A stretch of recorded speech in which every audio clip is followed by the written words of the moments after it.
بسم اللہ الرحمن الرحیم الحمد للہ رب العالمین والصلاة والسلام علی سید الانبیاء والمرسلین محمد وآلہ واصحابہ اجمعین اما بعد فاعوذ باللہ من الشیطان الرجیم بسم اللہ الرحمن الرحیم اذا جاء نصر الله والفتح ورأيت الناس يدخلون في دين الله أفواجا فسبح بحمد ربك واستغفر إنه كان توابا سبحان ربك رب العزة عما يصفون وسلام على المرسلين والحمد لله رب العالمين اللهم أيدنا بتأييدك اللهم أيدنا بتأييدك اللهم أيدنا بتأييدك يا رب العالمين۔ محترم معزز بھائیوں، بزرگوں، پردہ نشین محترم خواتین، اس وقت میں آپ حضرات کے سامنے سورہ عصر کی سورہ نصر کی آیتوں کی تلاوت ہوئی۔ گزشتہ جیسے میں نے آپ حضرات کے سامنے بتایا، اللہ تعالیٰ نے ہر صورت کو دوسرے صورت سے اگلے پچھلے عجیب و غریب ربط رکھا ہے۔ یہ اللہ کے کلام کی خصوصیت ہے کہ اللہ کا کلام ایک دوسرے سے مربوط ہوا کرتا ہے۔ ہماری باتیں، ہماری گفتگو کبھی کبھار بات کرتے کرتے ہم کسی اور جگہ چلے جاتے ہیں۔ اگر آپ سے یہ پوچھا جائے جناب آپ نے یہ گفتگو کی، پھر آپ نے یہ گفتگو کی، ان دونوں گفتگو کے درمیان کیا ربط ہے، کیا تعلق ہے، کیا نسبت ہے، تو آپ اس کا جواب دے نہیں سکیں گے۔ آپ معذرت کر لیں گے، نہیں میرے دل میں یہ بات آئی تو میں نے یہ بات کہہ دی۔ کیوں کہی، اس کی کوئی علت، اس کا کوئی وجہ، اس کا کوئی سبب آپ بیان نہیں کر سکیں گے۔ اسی طریقے سے ہم دیگر لوگوں کے کلام بھی سنتے ہیں، یہ ایک دوسرے سے کوئی ربط نہیں ہوا کرتا، لیکن اللہ کا کلام ایک ایسا معجز کلام ہے کہ آگے بھی اس کا ربط ہوتا ہے، پیچھے بھی اس کا ربط ہوتا ہے۔ گزشتہ میں نے آپ حضرات کے سامنے یہ بات بتائی، تبت یدا ابی لہب وتب، یہ سورہ عصر کے بعد کی سورہ ہے، اور اس سے پہلے قل یا ایھا الکافرون ہے۔ یہ دونوں کے درمیان سورہ نصر ہے، اور یہاں پر ربط کیا بیان کیا گیا؟ قل یا ایھا الکافرون۔ اس صورت میں ہم نے کافروں کے سامنے یہ ظاہر کیا کہ دیکھیے ایک بات سنو، یہ ایک تمہاری زندگی کا ایک نہج ہے، ایک ہماری زندگی کا ایک نہج ہے، ایک تمہارا عقیدہ ہے، ایک ہمارا عقیدہ ہے، ایک تمہارا مذہب ہے، ایک ہمارا مذہب ہے۔ تم لوگوں نے اپنا طور و طریقہ اپنے طرف سے بنایا، ہم نے اپنی نہج زندگی اللہ نے جو بتایا اس کے مطابق بنایا، لیکن ہم لوگ کیا کر رہے ہیں، کیوں کر رہے ہیں، کس لیے کر رہے ہیں، کس وجہ سے کر رہے ہیں، ہمارے کرنے کا نتیجہ کب نکلے گا، یہ عن قریب آپ لوگوں کو پتہ چل جائے گا۔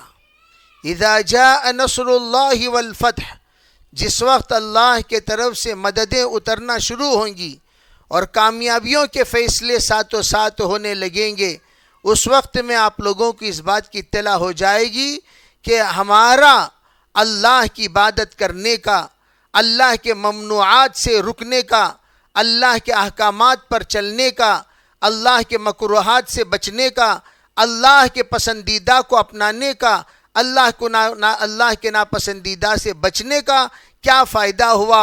کیا نقصان آپ کو ہوا، یہ ان قریب پتہ چلے گا۔ یہ اللہ دنیا میں بھی ضرور بتا دیں گے اس کا فائدہ اور نقصان کیا ہے، اور آخرت میں بھی اللہ تعالیٰ بتا دیں گے کہ اس کا فائدہ اور نقصان کیا ہے۔ اس لیے علماء نے جو مفہوم بیان کیا، اذا جاء نصر اللہ والفتح، علماء فرماتے ہیں نصر اللہ سے مراد اللہ کی مدد، دنیا کے اعتبار سے اللہ تعالیٰ اگر مدد عطا فرمائے تو پھر والفتح، اس کے ساتھ دنیا میں کامیابی کے راہیں ہموار کرتے اللہ چلا جائے گا۔ آخرت کی کامیابی، اللہ نے پل صراط پر سے بآسانی پار کر دیا، مغفرت کا اللہ نے فیصلہ فرما دیا، وامتازوا اليوم ایھا المجرمون کے ذریعے سے ہمیں نیک لوگوں میں شمار کر دیا۔ قبر کے 3 سوالات کے جوابات اللہ نے بآسانی حل فرما دیا، اور محشر کے 5 سوالات اللہ رب العزت نے بآسانی جواب دلوا دیا، اور پھر پل صراط پر سے بآسانی پار کرا دیا۔ تو یہ سب کے سب اللہ کی نصرتیں ہیں، مددیں ہیں۔ جس وقت اللہ تعالیٰ یہ تمام چیزوں سے عنایت فرما دے گا، نواز دے گا، تو علماء فرماتے ہیں اس کے ساتھ جو معاملہ ہونے والا ہے وہ والفتح، یعنی اللہ جنت عطا فرما دے گا۔ اسی کو قرآن نے بھی کہا، قد افلح المؤمنون، افلح کامیاب ہو گئے۔ کون؟ اس کی فہرست قرآن نے بیان فرمائی۔ اس کی فہرست میں اللہ نے جو سب سے پہلے فرمایا، جو خاشع لوگوں کے سلسلے میں فرمایا، قد افلح المؤمنون الذین هم فی صلاتهم خاشعون، یہ تمام فہرست اللہ نے گنوائے۔ یہ تمام فہرست پر اللہ کا جس وقت محاسبہ ہو جائے گا، نتیجتاً اللہ کامیاب کر دیں گے ان بندوں کو، اور کامیابی ملنا ہی فتح ہے، اس کو یہاں اشارہ فرمایا۔ اور ادھر ابو لہب کے اعتبار سے تعلق کیا ہے؟ ابو لہب کے اعتبار سے، ابو لہب کے اعتبار سے یہ کہ دنیا میں رسوا کرنے والے بہت رسوا کریں گے، شرمندہ کرنے والے بہت شرمندہ کریں گے، بد دعا دینے والے بہت بد دعائیں دیں گے۔ لیکن ہمیشہ ایک بات یاد رکھنا، بد دعا، ہر ایک بد دعا کرنے والے کی بد دعا ہر ایک کی ذات کے حق میں قبول نہیں ہوتی، بلکہ وہ بد دعا جاتی ہیں، سب سے پہلے دیکھتی ہیں کیا یہ بد دعا کا مستحق یہ بندہ ہے کہ نہیں ہے، پھر مستحق ہوتا ہے تو وہ بد دعا لوٹ کر آتی ہے، نہیں ہوتا ہے تو یہ بد دعا کرنے والے ہی کو لوٹ جاتی ہے۔ بقیہ تفصیلات تو میں گزشتہ آپ حضرات کے سامنے بتا دیا۔ تو یہ بات جو میں آج بتا رہا ہوں، یہ انوکھا ربط فرمایا کہ بد دعا کرنے والے کو جب لوٹ گئی تو پھر کیا ہوا؟ تبت یدا ابی لہب وتب ما اغنی عنہ مالہ وما کسب، اللہ نے ابو لہب کو مکمل طور پر تباہ کر دیا اور ایسی بیماری میں مبتلا کیا جو لا علاج ہے، اور پھر وہ تڑپتا ہوا بدبودار ہو کر تمام لوگوں کے نظروں میں گر کر ذلیل ہو کر ذلت کی موت اس نے مری، اور پھر اللہ رب العزت ایسے بدبودار اسے بنا دیا کہ پورے لوگ پناہ مانگنے لگے، حبشی غلاموں کو بلا کر لکڑیوں سے بڑا گڑھا کھود کر اس کو ہٹا کر ڈھکیل کر اس کو جہنم رسید کر دیا گیا۔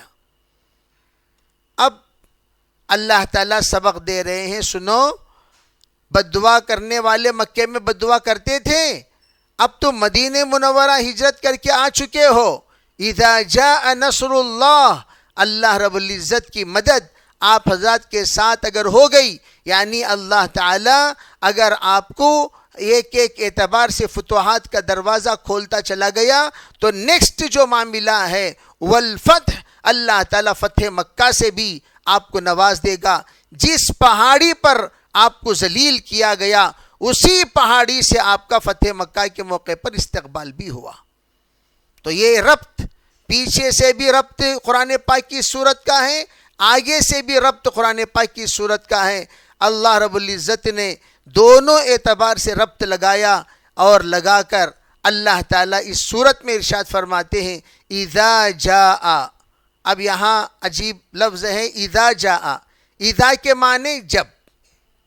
اب آپ جب، یہ اس کا سوال کیا ہوگا؟ کب؟ ارے بھئی جب آئے گی تو پوچھیں گے کب آئے گی؟ تو کب آئے گی، یہ کب، یہ بھی قرآن پاک میں بیان کر دیا، ان تنصروا اللہ ینصرکم، تم اللہ کے دین کے احکام کے پابند رہو گے، اللہ کی مدد آئے گی، یوں ہی نہیں آ جائے گی۔ اذا جاء، جب آئے گی اللہ کی مدد، کب آئے گی؟ تو قرآن نے کہہ دیا جب تم اللہ کے تابعدار ہو جاؤ گے، وفادار ہو جاؤ گے، اللہ کے احکام کو ماننے لگو گے، اللہ کے باتوں کو سننے لگو گے، قرآن کو اپنا گائیڈ بنا کر چلنے لگو گے، تو اذا جاء نصر اللہ، سمجھو کہ اللہ کی مدد آ گئی۔ عجیب بات، مفسرین کہتے ہیں جتنی فیصد تابع داری اتنی فیصد اللہ کے طرف سے مدد اور نصرت اترے گی۔ فیصدی ہماری عبادت، ہماری تابع داری اور ہماری وفاداری اتنی فیصد کے اعتبار سے اللہ کی مددیں ہیں، لیکن علماء یہ فرماتے ہیں بعض فیصدیں وہ ہیں جو جسٹ پاس ہوتے ہیں، اس پر اللہ کی مددوں کی کوئی امید نہیں ہوتی، پاس ہو گیا تو غنیمت، جسٹ پاس، یا جسٹ پاس کے کوئی وعدہ نہیں۔ ان تنصروا اللہ، یعنی تم مکمل اللہ کے دین کے تابعدار ہو جاؤ گے، ینصرکم، اللہ بھی مکمل مدد کرے گا، مکمل پر مکمل۔ آپ ناقص رہو گے تو اللہ کی مددیں بھی اسی طریقے سے وقتاً فوقتاً اتریں گی، ہمیشہ نہیں اتریں گی۔ تو اس لیے فرمایا سب سے پہلے اپنے آپ کو تابعدار بناؤ۔ اذا جاء، جب آ گئی اللہ کی مدد، نصر اللہ، اللہ کی مدد، اللہ کی نصرت جب آ گئی۔ یوں فرمایا، یوں سمجھو یہاں یجیء آنا چاہیے تھا، اذا یجیء نصر اللہ، یعنی کیا مطلب؟